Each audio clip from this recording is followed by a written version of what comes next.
almas irmãs presentes em nosso estudo, conectadas e que se irão conectando aos poucos, nas próximas horas, próximos dias. Meu abraço, minha gratidão, com votos de muita paz em Cristo Jesus. Convido-os à sequência do estudo do Evangelho segundo o Espiritismo, capítulo 6, o Consolador Prometido, ou o Cristo Consolador, hoje, especificamente, no item 8. Há algumas semanas, nos detemos neste capítulo e já tivemos ensejo de recordar com André Luiz os 20 excelentes serviços que o Espiritismo faz por nós. Estudamos também que com Jesus tudo se torna mais leve, mais suave. Apresentamos os argumentos que demonstram ser o Espiritismo o Consolador prometido por Jesus. E neste Consolador encontramos fortaleza, coragem, esperança, consolo em meio às aflições. Dedicamos uma semana para este apelo muito especial aos espíritas, para que nós nos amemos uns aos outros e que nos instruamos na doutrina, no Evangelho, a benefício nosso e de quantos compartilham conosco da experiência carnal. Em uma outra oportunidade, fixamos estas duas ideias essenciais, que o Espiritismo é educação do espírito, e ao educar-nos, nos prepara, nos capacita, nos estrutura e nos consola. Vimos na semana passada que Jesus pode ser também visto e tido como médico divino das nossas almas. E hoje a proposta é esta: a doutrina espírita, por tudo o que nos oferece, leva-nos a buscar a colocação de mais Deus em nossas vidas, mais Deus em nossas vidas. Convido-os à leitura do item 8 do capítulo 6, o Cristo Consolador. Deus consola os humildes e dá força aos aflitos que lhe pedem.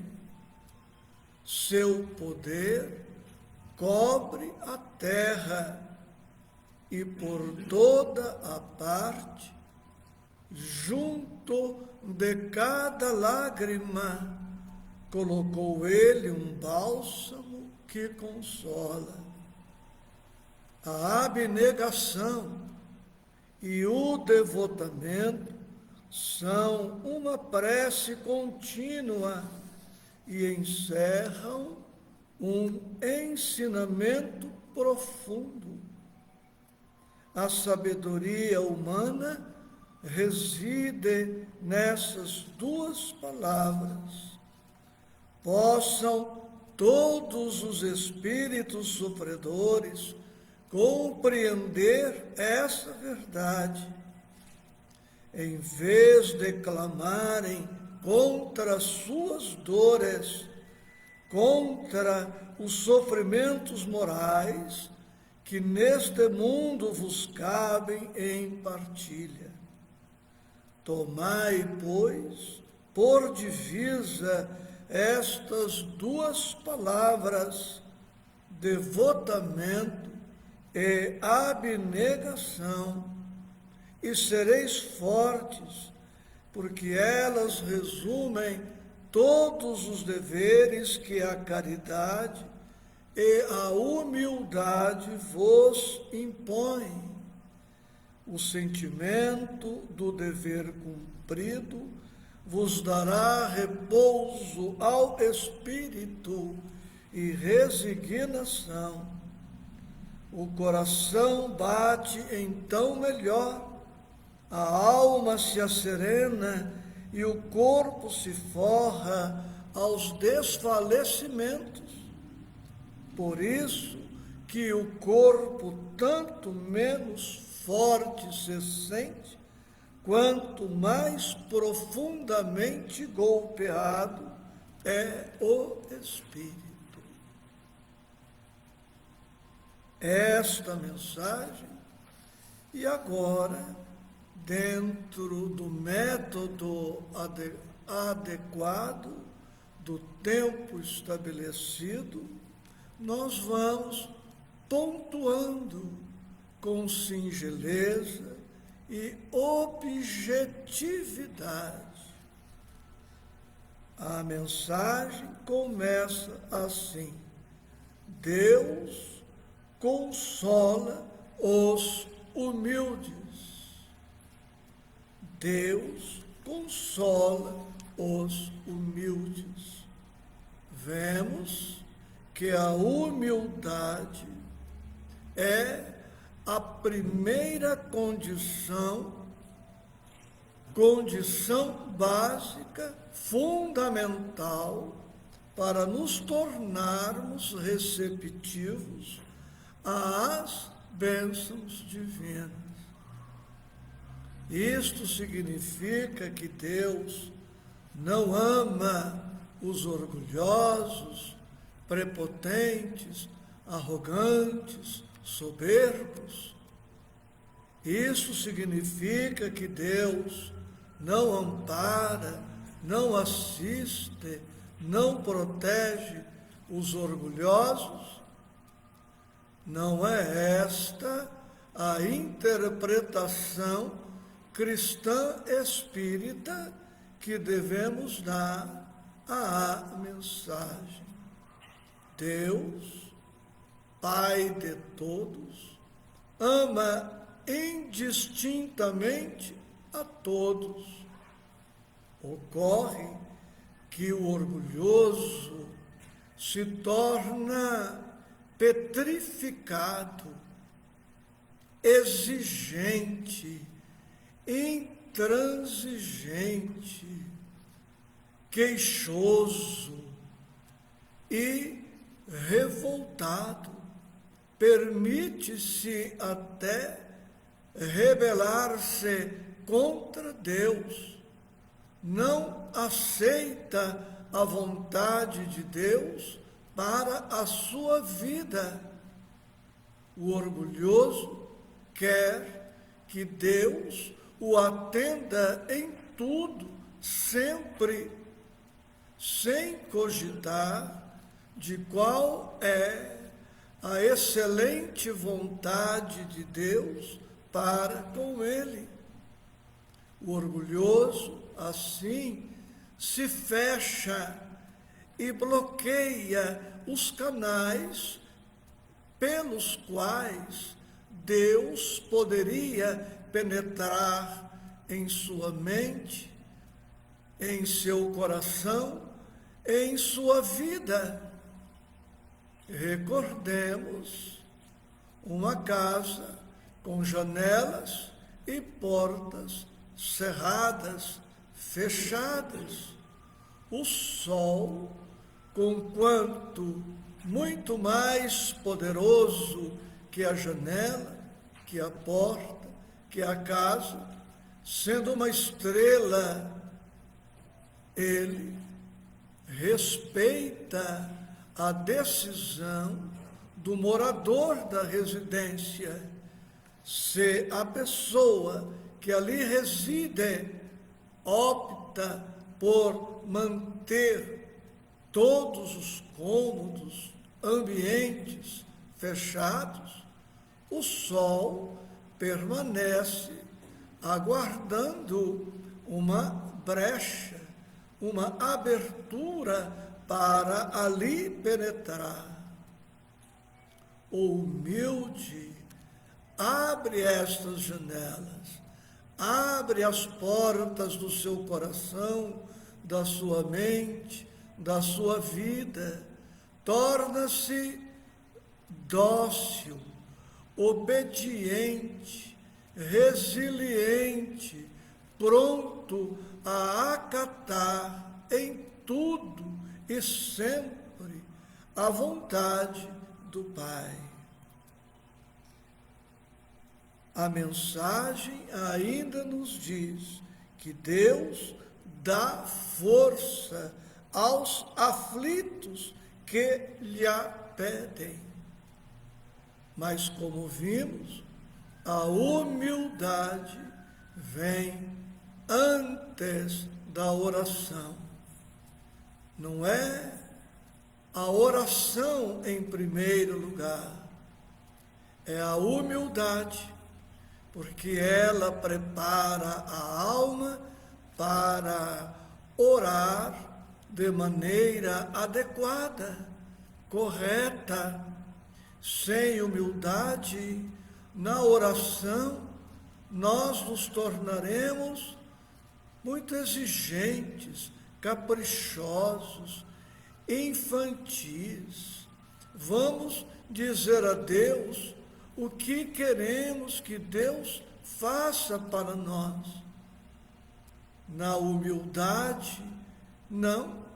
Orando humildemente, poderemos apresentar a Deus, a Jesus, aos bons espíritos, as nossas petições. Mas vamos pedir com compreensão, recordando que Deus, em sua justiça perfeita, em sua misericórdia perfeita e em sua sabedoria perfeita, há de escolher para nós com acerto absoluto. Se é possível que nós venhamos a errar em nossas petições, Deus não erra e sempre nos oferecerá o que mais nos convém. Diz a mensagem: seu poder cobre a terra e por toda a parte, junto de cada lágrima, colocou ele um bálsamo que consola. Encontrando-se em toda parte, gozando do atributo da onipresença, reconhecemos assim que não há pessoa alguma fora distante da presença de Deus.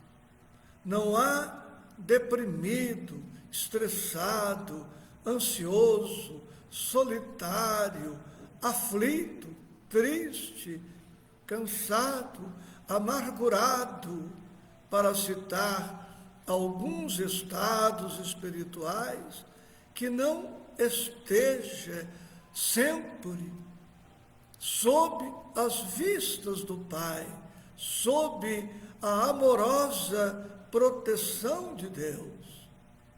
Onde quer que nos encontremos, Deus ali está. Ou seja, na felicidade ou infelicidade, na tristeza ou na alegria, na doença ou na saúde, a sós ou na multidão, onde e como e com quem estivermos, Deus está conosco. O Espírito nos diz: a abnegação e o devotamento são uma prece contínua e encerram um ensinamento profundo. O pensamento prossegue falando mais sobre a abnegação e o devotamento. E eu leio: a sabedoria humana reside nessas duas palavras. Possam todos os espíritos sofredores compreender essa verdade. Vamos repetir: a abnegação e o devotamento são uma prece contínua. Vemos aqui que orar não é somente rezar, não é somente escolher um templo religioso e frequentá-lo, não é somente a presença regular aos cultos, aos ofícios religiosos.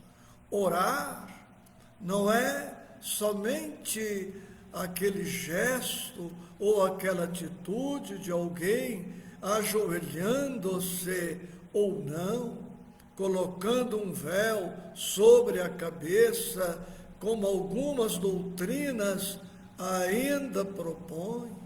Orar não é somente fechar os olhos e pensar em Deus, em Jesus e na espiritualidade.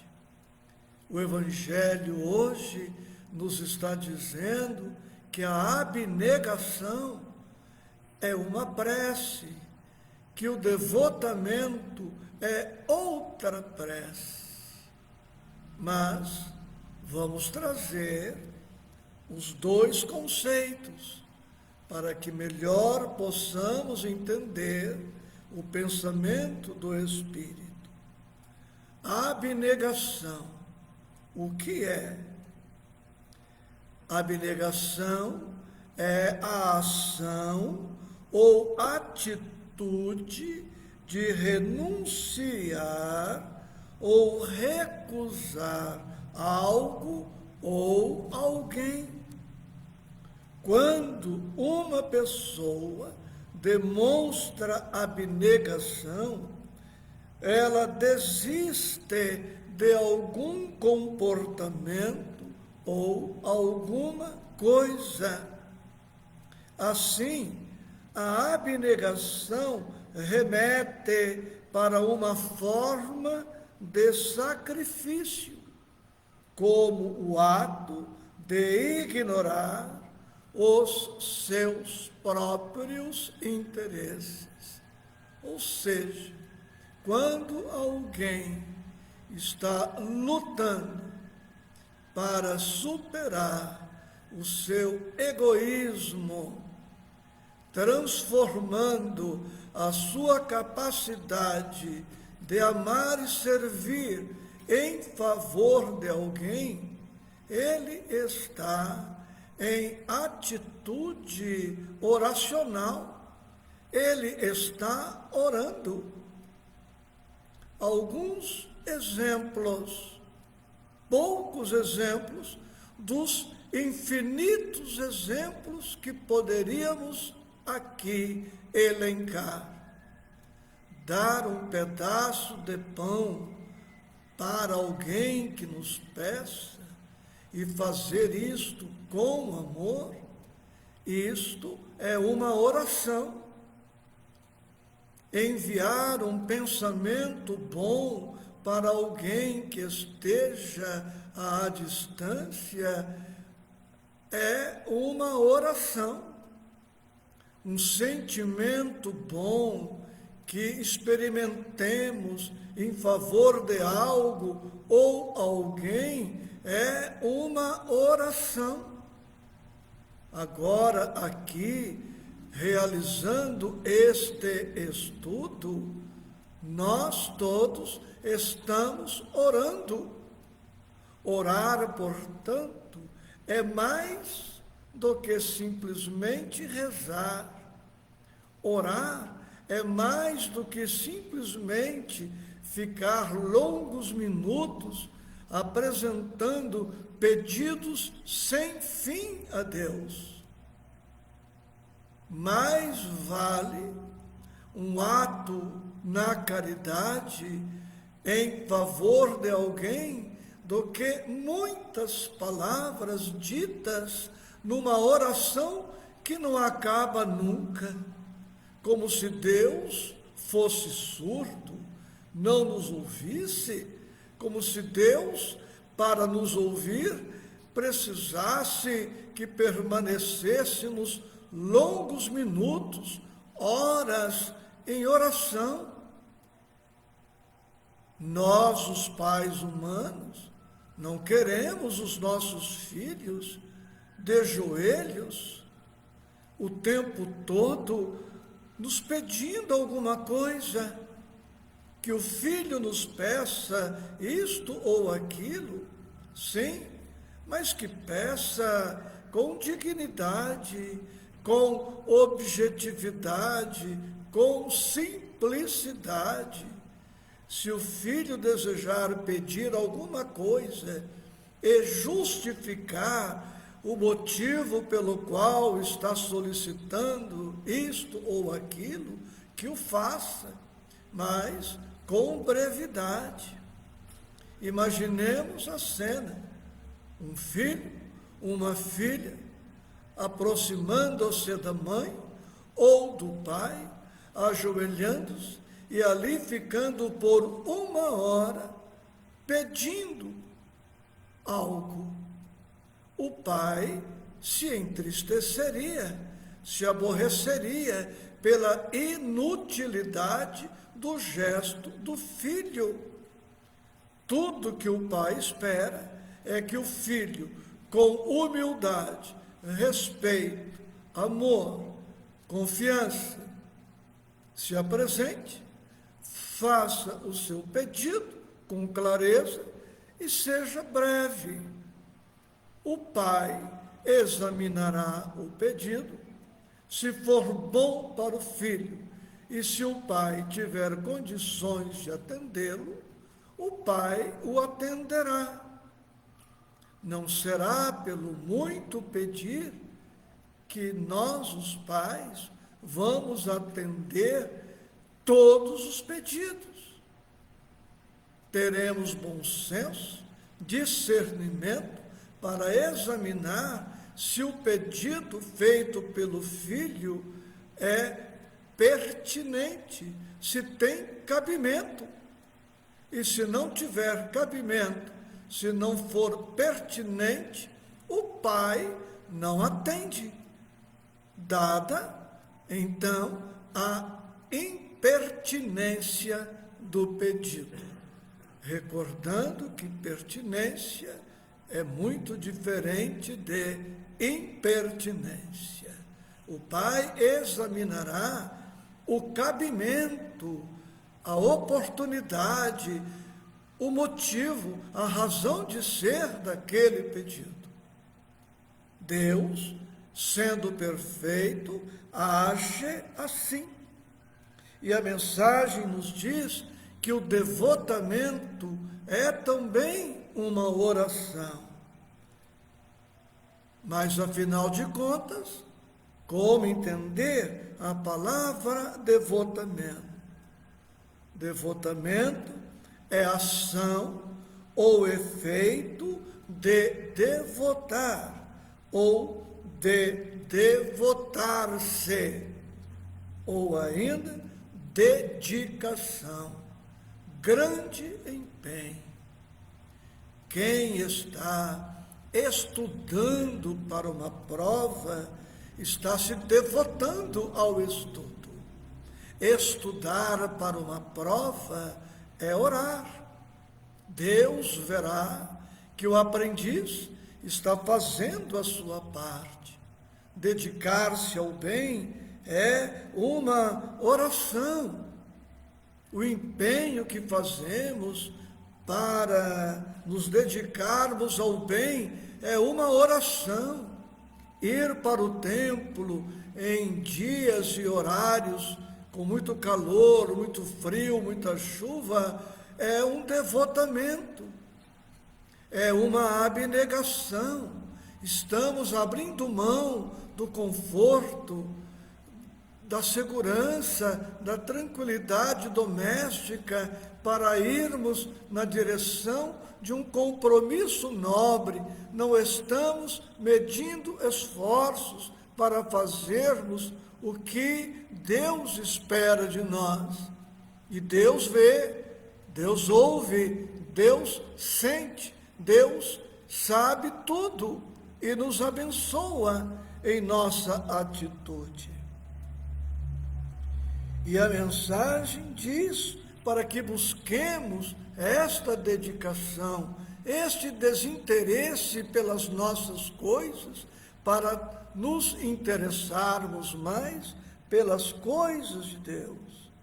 E ele diz aqui: possam todos os espíritos sofredores compreender esta verdade, em vez de clamarem contra suas dores, contra os sofrimentos morais que neste mundo vos cabem em partilha.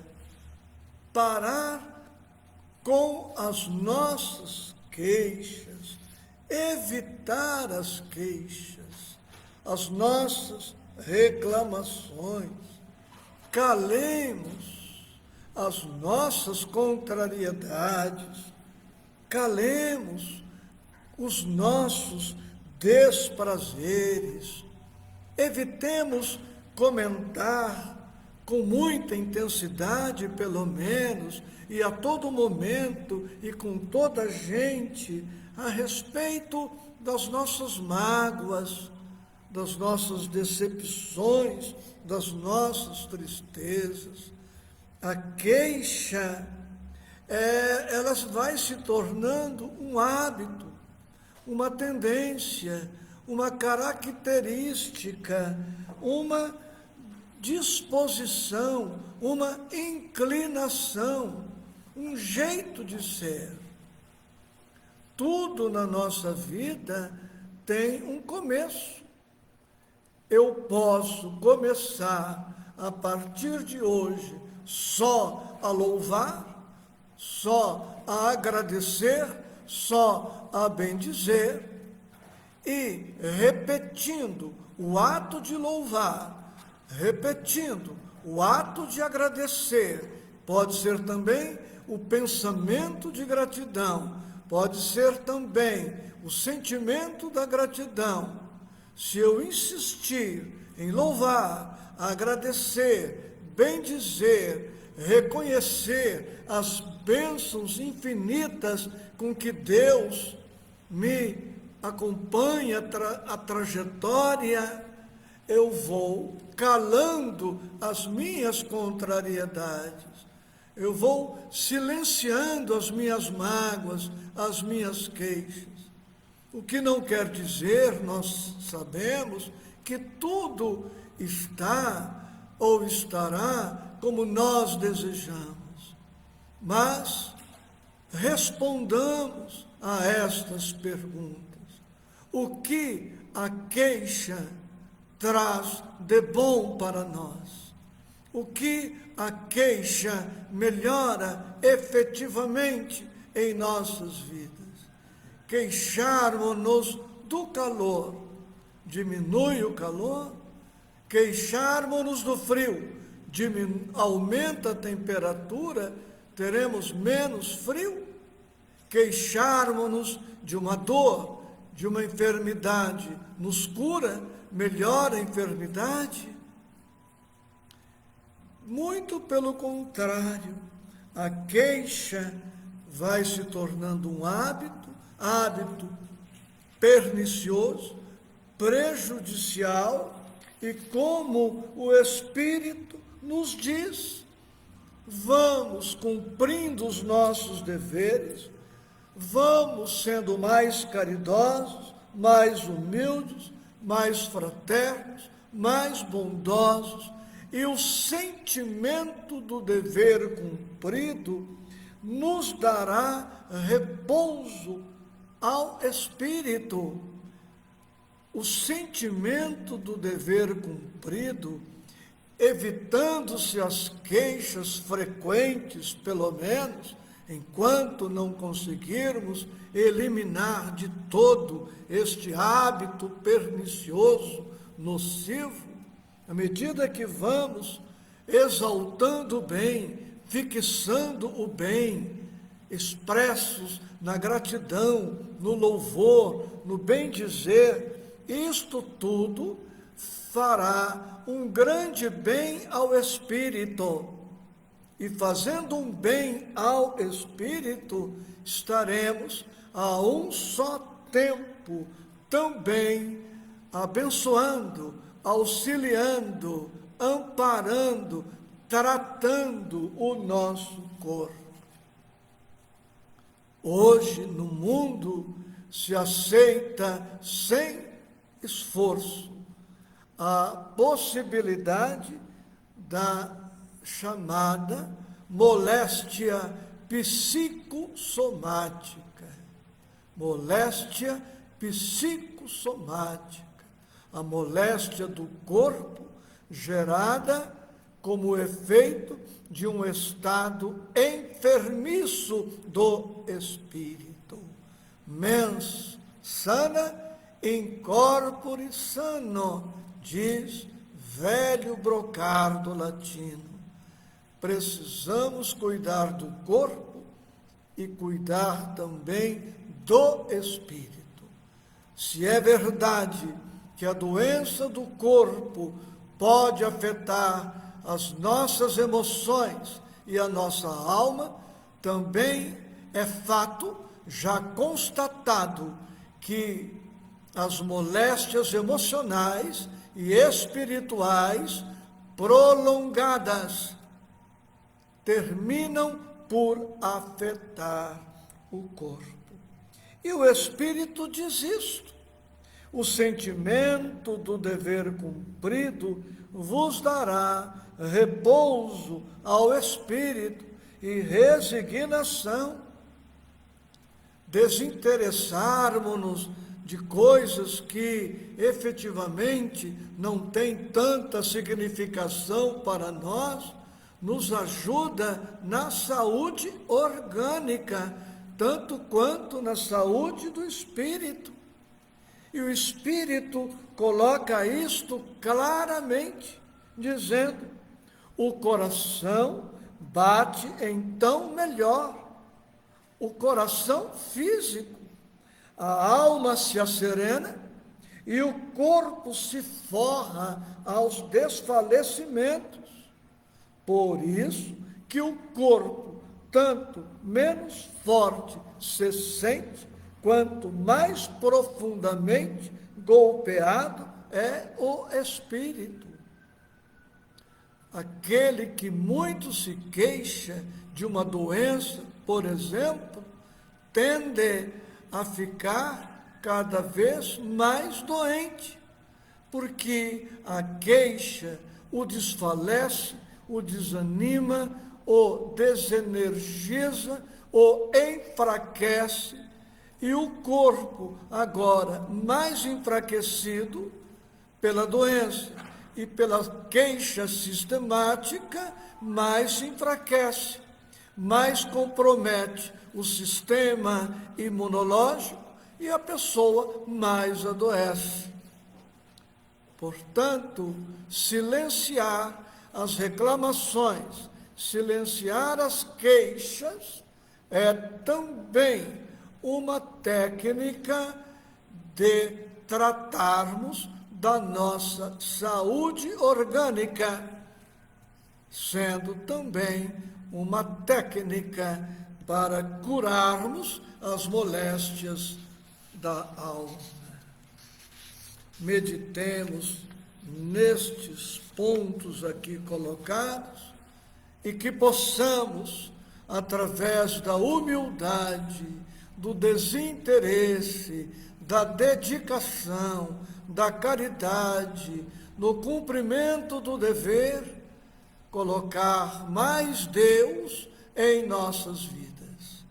E colocando mais Deus em nossas vidas, através da humildade, da oração com humildade, do esquecimento de nós mesmos, da dedicação, da caridade, do dever bem cumprido, colocando mais Deus em nossas vidas, nós estaremos caminhando com mais equilíbrio, mais harmonia, mais paz, a caminho da saúde integral que Deus quer para todos os seus filhos. Profunda gratidão, com votos de saúde e paz em Cristo Jesus.